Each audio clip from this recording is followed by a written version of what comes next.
Yeah, I know. Okay, gotta go. Okay, love you too. All right, bye. Sorry, guys. I was just using my iPhone. It's my mobile phone that I use basically every day, and it's part of a rapid growing culture of technology that we have in America. And today I have two guests. His name is Alex Zhang. Alex, great to have you here. Thanks for having me. And I have my friend Miles Braun. Miles, Hey, how's it going? Hey guys, glad to be here.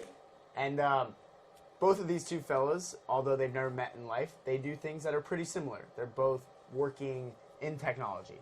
Alex, do you mind just telling us a little bit about what you're up to here in Los Angeles? Yeah, so right now I'm working at a venture capital firm called Winnick & Co. My involvement with tech here at USC has been with a student organization called Lava Lab. Help bring that up to about 8 startups a semester where we get hands-on, give them access to mentorship, capital, resources.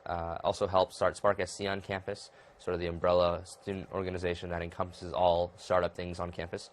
And worked on a company this past summer with some of my friends. Definitely very involved with USC's tech scene. Awesome. So you help startups.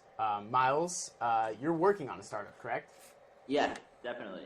You can tell us a little bit about that? Yeah. So the startup that I'm currently working on is called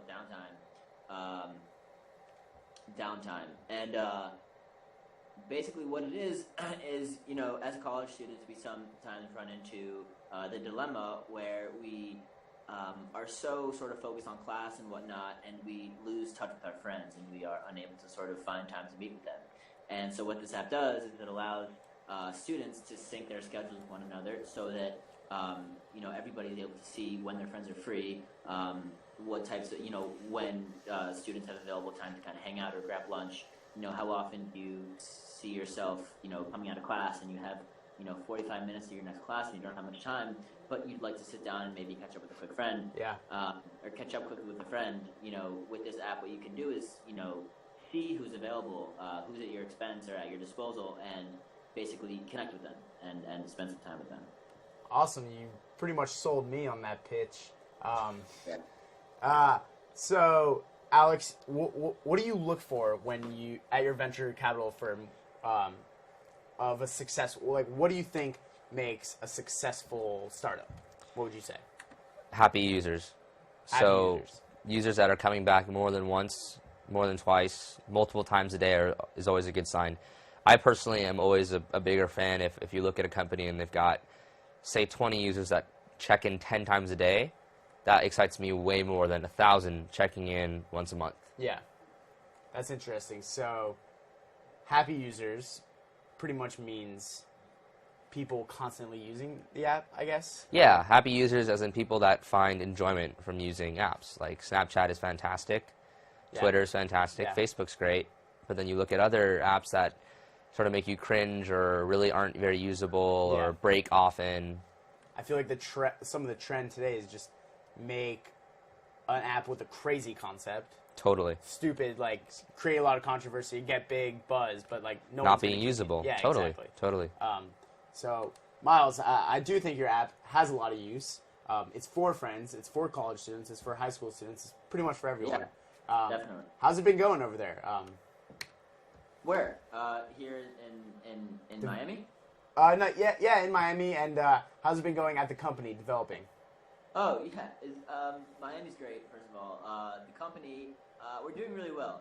We're a small team, and at first I wasn't necessarily sure what to expect, just because I'm working with some people who I'm close with, and I was a little bit concerned about butting heads and sort of the general chemistry of the team, but actually everything has really turned out for the best, and I'm very fortunate. I'm very lucky that it's gone this way. Awesome. Yeah. That's awesome. All right, so I got a question for both of you guys. You both work in offices. You run into a problem with someone else. Maybe they have a different vision for what they want to do. What do you say is the best way to come to an agreement to make the best possible product? Alex, I'm going to ask you first. Duke it out. Fists. It always settles it. Yeah. Oh, yeah. Classic. Yeah, no. I mean, at the end of the day, it's you got to know who you're working with, and you got to make sure they're mature people. Yeah. You're always going to have disagreements. My sort of personal litmus test is what the users will say and what the users will do. So, for instance, if two partners on a project think that they should have this feature versus that feature, at the end of the day, my response is test it, right? Yeah. Roll out the product, Yeah. see what the users think. There's so many products that will add a new feature that they think are fantastic, but users hate. And on the other side of the spectrum, there's so many products that roll out features that they think no one will use just to test it, and everyone loves it. Yeah. Facebook, when they first rolled out the like button, it was a little hackathon gimmick. Yeah, and yeah. then now it's, I think, one of the most It's crucial. like a staple, yeah. Yeah. That's awesome. Miles, you get in a problem at work with someone else who has a different vision. What do you do? Yeah, so I would say that Alex Zhang, of course, not Alex Brauser. Alex Z, not Z. Alex Z, not Alex B. Yes, he definitely covered, what to do when you come across a problem that you foresee sort of in the developmental process. But internally, within the organization, when you do come to a bump in the road, your team is it's a marriage of sorts. So you definitely, the key is compromise, and you don't want to compromise the product, obviously, but you don't want to leave anybody, unhappy. So I think that you want to keep everybody sort of, engaged to the highest extent and hope that things work out. Right on. When I see something differently than someone else, I just I run away because I get scared. I don't like conflict. Yeah. I'm afraid of it. Gentlemen, it was great to have you here. I think this was a very interesting conversation. I have one more question until I let you guys go. What's your favorite app? Alex Z, I'm going to ask you first.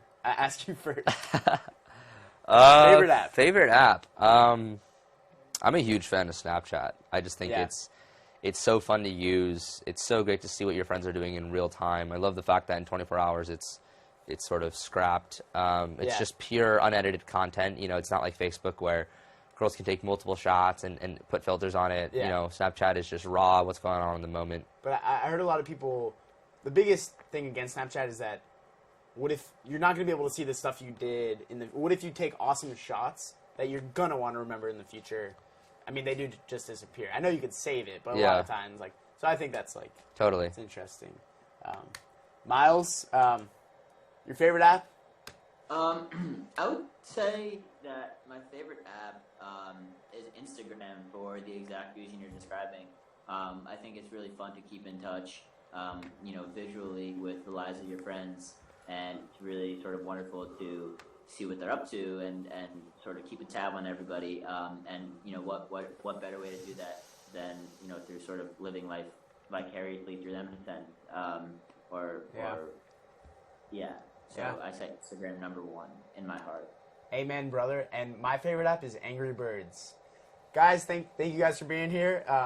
We'll see you guys later.